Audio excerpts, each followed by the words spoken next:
Et donc, je vous invite à ouvrir votre Bible à Ésaïe 40. Ésaïe 40. Et en fait, je vous encourage là, en rentrant ce soir, avant de vous endormir, de prendre ce chapitre et le lire entièrement. Parce que ce chapitre est riche, ce chapitre est magnifique dans un sens. Parce qu'en fait, c'est Ésaïe qui pleure, qui lamente la situation actuelle qu'il voit autour de lui en Israël. Et il est vraiment dans la tristesse par rapport à ce qu'il voit autour de lui. Mais à travers tout ce qu'il ressent, Dieu se révèle à lui. Et en fait, quand nous lisons Ésaïe 40, nous pouvons être que encouragés par ce que nous voyons. Et donc, là, ce soir, nous allons se concentrer sur les versets 12 à 31, mais nous n'allons pas lire le tout, d'accord? Mais pour essayer de comprendre ce que Dieu veut nous montrer ici, c'est ceci. Vous savez, parfois, je vous pose la question. Quand vous regardez autour de vous, le monde autour de vous, est-ce que vous êtes encouragé ou découragé? Découragé.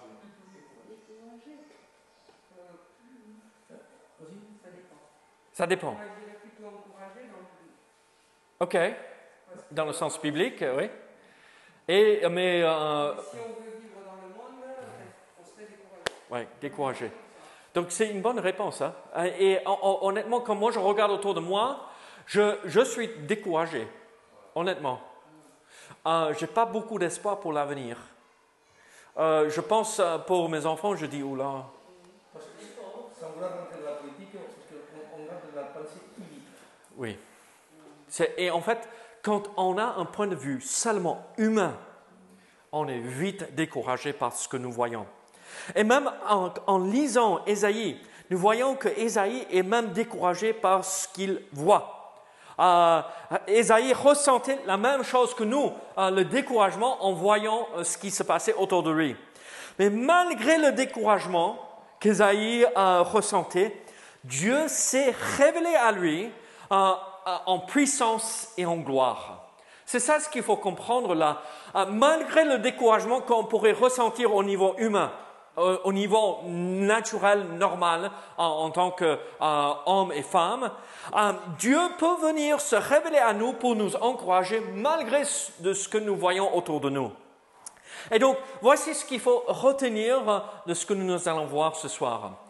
Dieu veut que ses enfants, vous et moi, il veut que nous, ses enfants, nous ne soyons pas découragés par ce qui nous entoure, mais encouragés par qui il est.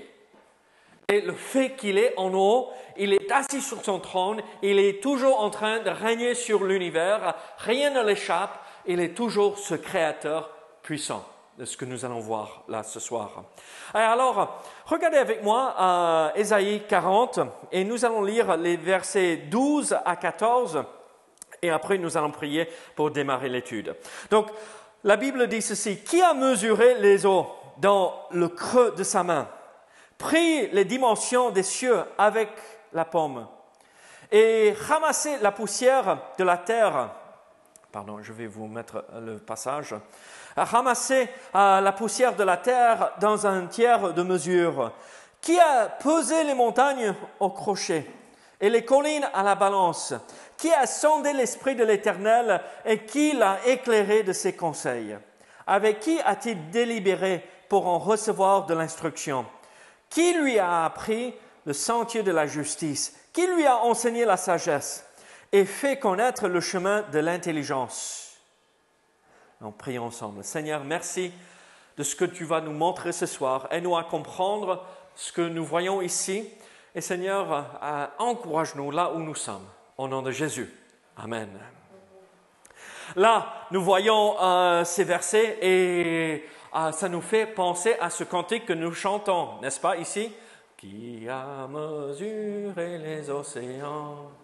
Un cantique merveilleux, tiré de ce passage. Et je vous pose la question. Quelle est la réponse à toutes ces questions ici? Qui lui a enseigné la sagesse? Qui a enseigné la sagesse à Dieu? Non mais, personne. Qui a mesuré les eaux dans le creux de sa main? Mais seulement Dieu. Seul Dieu a fait tout ceci. Et donc, en fait, quand nous voyons tout ce qui se passe autour de nous, nous pouvons être découragés. Mais Dieu ne veut pas que nous soyons découragés. Et alors, comment pouvons-nous être encouragés malgré ce que nous vivons et nous traversons? En regardant à ce Dieu merveilleux. Et voici la première chose que nous voyons ici. En fait, Dieu est au-delà de toute mesure. Personne, on ne peut pas comparer Dieu à autre chose. Dieu est tellement grand et énorme, on ne peut pas le mesurer. On ne peut pas dire Dieu est ça. Vous voyez ce que je veux dire? J'ai essayé d'utiliser les mots du passage qui a mesuré les océans, mais personne. Personne. Et donc Dieu est au-delà de toute mesure. On ne peut pas dire ou limiter Dieu et dire Dieu est ceci. Et donc quand nous voyons ces versets, nous sommes émerveillés devant la création. Dieu a créé toutes ces choses-là. Et quand nous regardons aux problèmes autour de nous, qu'est-ce que c'est ces problèmes à côté de notre Dieu? Est-ce que vous savez combien d'eau il y a sur la terre? On estime. Combien d'eau? Là, on parle, qui a mesuré les eaux dans le creux de sa main? Vous savez combien d'eau il y a sur cette planète?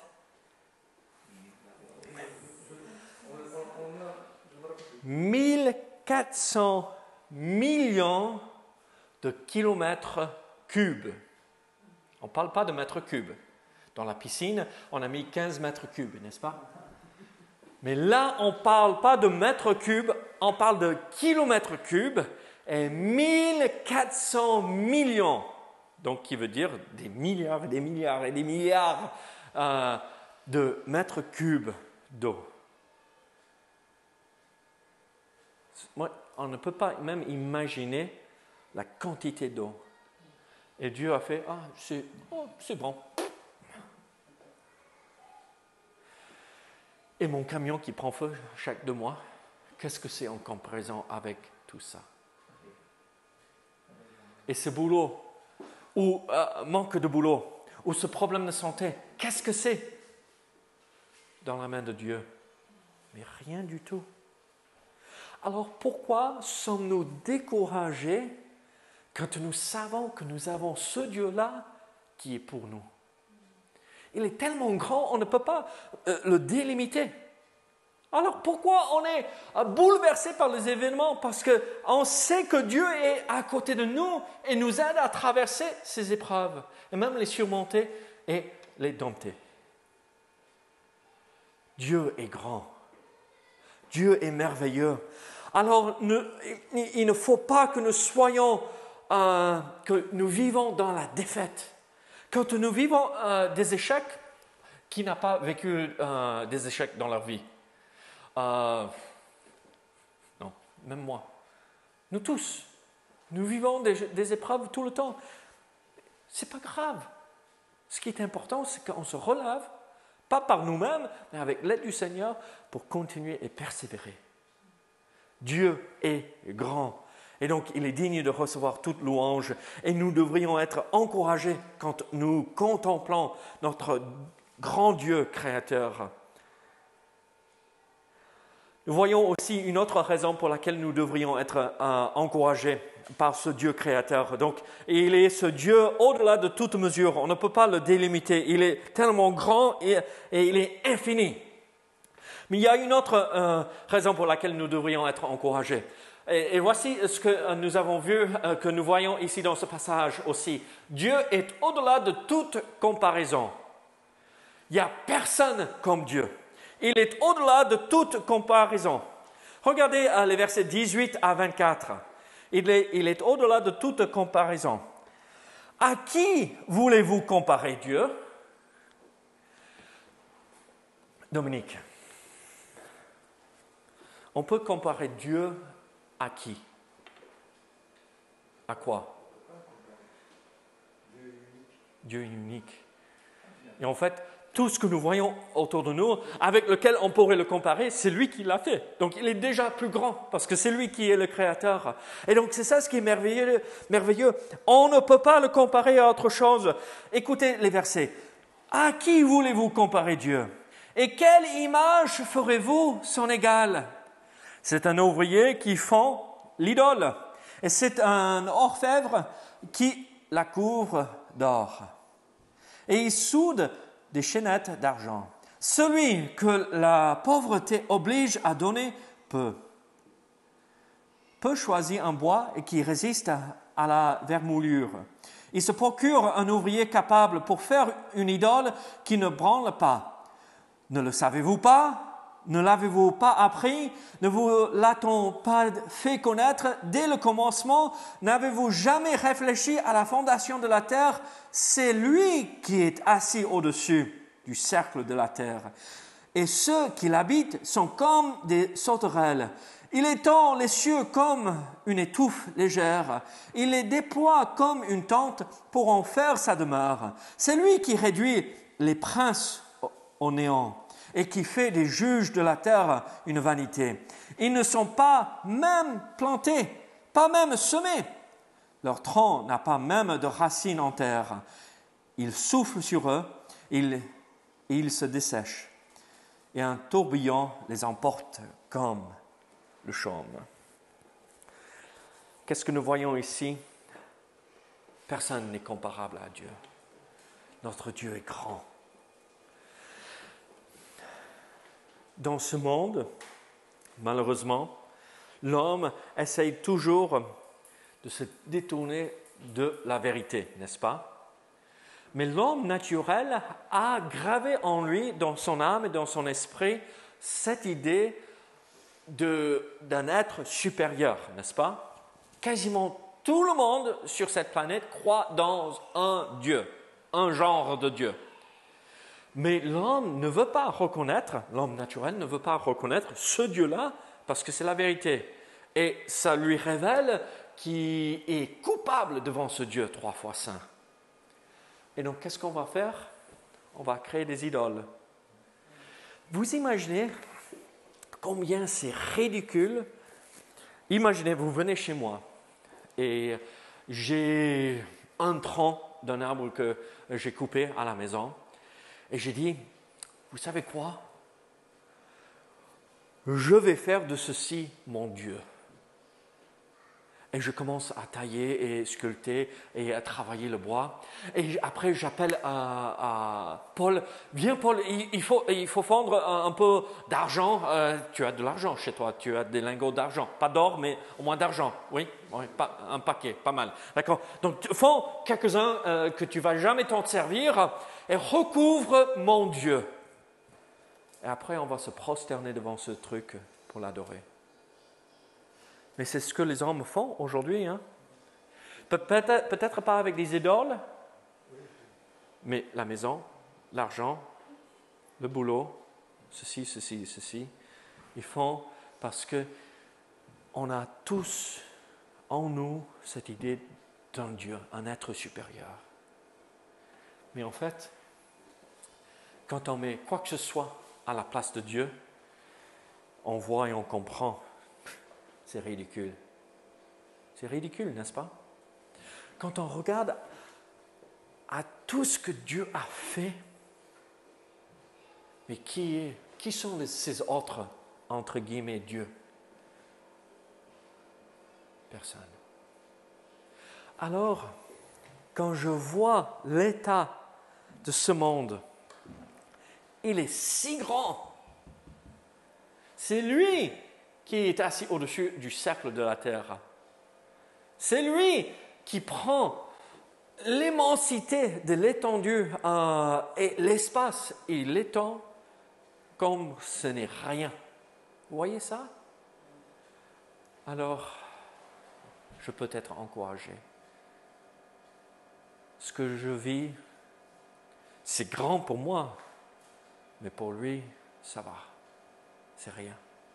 Il peut s'en occuper. Mais nous voyons une troisième chose. Regardez, Dieu est au-delà de toute mesure, Dieu est au-delà de toute comparaison, mais il est aussi au-delà de tout rivaux. C'est un peu ce que nous vient de voir. Regardez ce que je veux dire. Regardez versets 25 et 26. Ésaïe 40, versets 25 et 26. À qui me comparerez-vous pour que je lui ressemble, dit le Saint. Levez vos yeux en haut et regardez. Qui a créé ces choses? Qui fait marcher en ordre leur armée? Il les appelle toutes par leur nom, par son grand pouvoir et par sa force puissante. Il n'en est pas une qui fasse défaut. Voici ce que nous voyons ici. Il n'y a personne comme Dieu. Dieu est au-delà de tout rival. Qui peut rivaliser Dieu? Non, personne. Et pourquoi je dis ça? À qui me comparerez-vous? Regardez ce qu'il a fait. Levez vos yeux ce soir. Bon, le ciel est couvert. On aurait dû faire ceci hier soir. Mais vous avez contemplé le ciel pendant la nuit, n'est-ce pas? Qui a créé ces choses? Qui a fait marcher en ordre leur armée? Qu'est-ce qu'on parle de l'armée ici? C'est les étoiles, c'est les planètes, c'est tout cela. Et regarde, il n'y a aucun qui fasse défaut. Sauf, même s'il y a ces étoiles filantes, ça c'est la volonté de Dieu.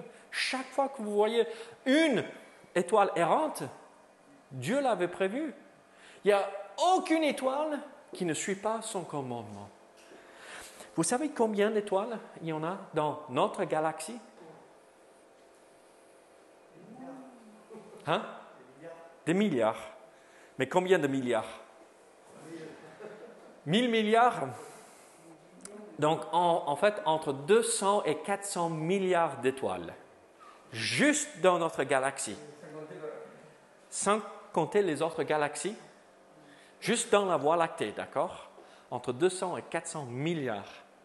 C'est quand même un grand écart, 200 et 400.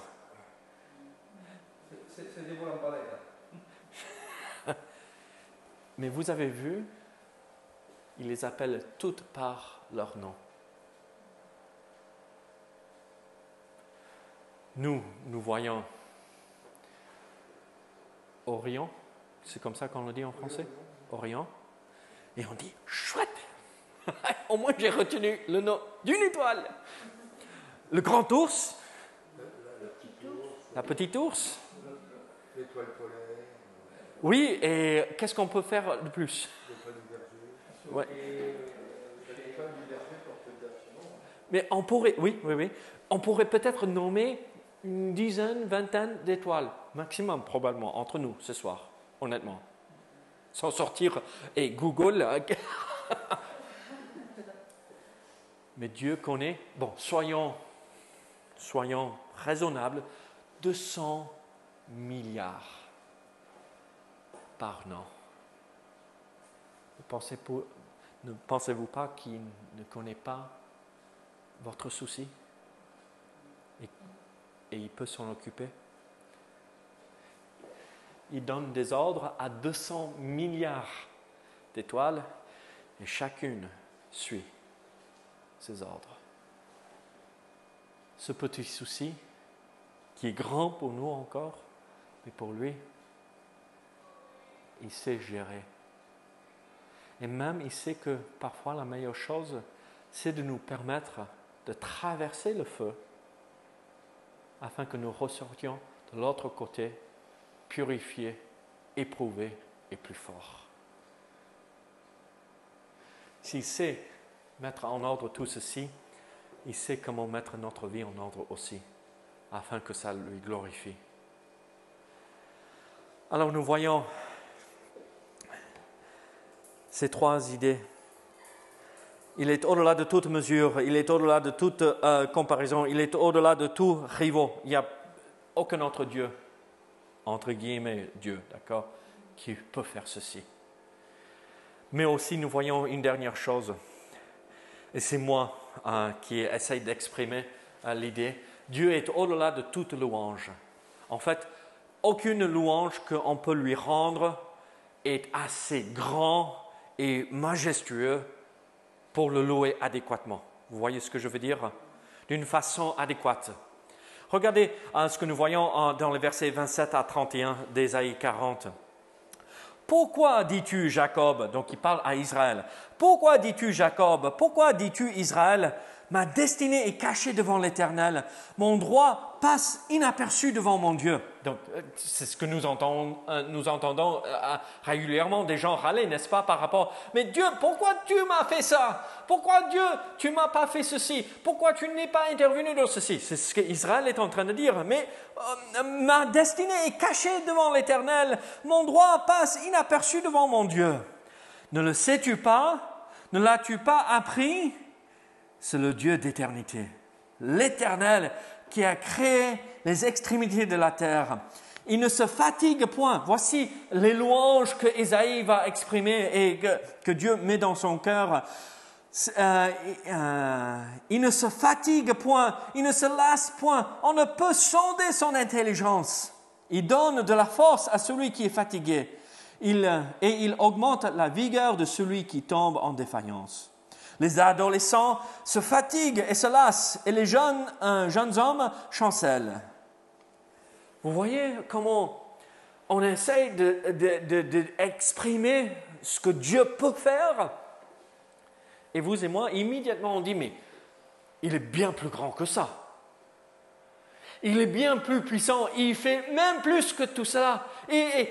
On ne peut pas, en fait, dès qu'on essaie de délimiter Dieu dans tout ce qu'il fait et ses œuvres et dire Dieu a fait ceci, mais il a fait. Non, en fait, c'est juste la surface que nous voyons.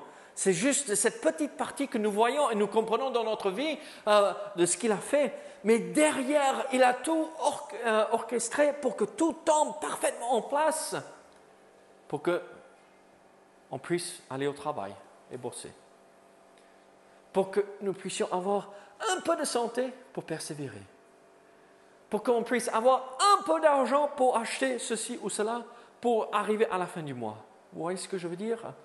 Mais nous ne voyons pas tout ce que Dieu a mis en place derrière. Et donc quand on dit Dieu est bon, nous ne comprenons pas exactement ce que ça signifie être bon, parce que nous sommes limités. Et donc quand nous louons Dieu, en fait, il faut comprendre que nos louanges et notre adoration est déjà limitée. Dieu est plus grand que tout ce que nous pouvons exprimer. Et c'est magnifique. Et regardez comment il termine. Mais ceux qui se confient en l'Éternel, ce Dieu qui est plus grand de toute louange qu'on pourrait lui donner, qui n'a aucun, qui est le rival, qui est sans comparaison, qui est sans mesure. Mais ceux qui se confient en ce Dieu-là renouvellent leur force. Ils regardent autour d'eux et ils sont dans la défaite. Mais quand on regarde à l'Éternel, on renouvelle notre force. Ils prennent le vol comme les aigles. Ils courent et ne se lassent point. Ils marchent et ne se fatiguent point. Pourquoi? Parce que nous avons nos yeux fixés sur ce Dieu créateur tout-puissant, magnifique, et pas sur les circonstances qui nous entourent et ce monde qui nous entoure. Alors ce soir, êtes-vous découragé? Ne regardez pas aux événements. Ce n'est pas qu'on vit comme ceci. Non, tout va bien. Non, tout va bien. Pah, le mur. Non, on vit avec nos yeux grands ouverts pour voir ce qui se passe. Mais même si on a un œil fixé sur ce qui est autour de nous, on a l'autre fixé sur notre grand Dieu. Et nous savons qu'il peut gérer tout ce que nous vivons. Alors, soyons encouragés par qui est notre Dieu et pas découragés par ce qui nous entoure. Prions ensemble. Seigneur, merci pour ta parole.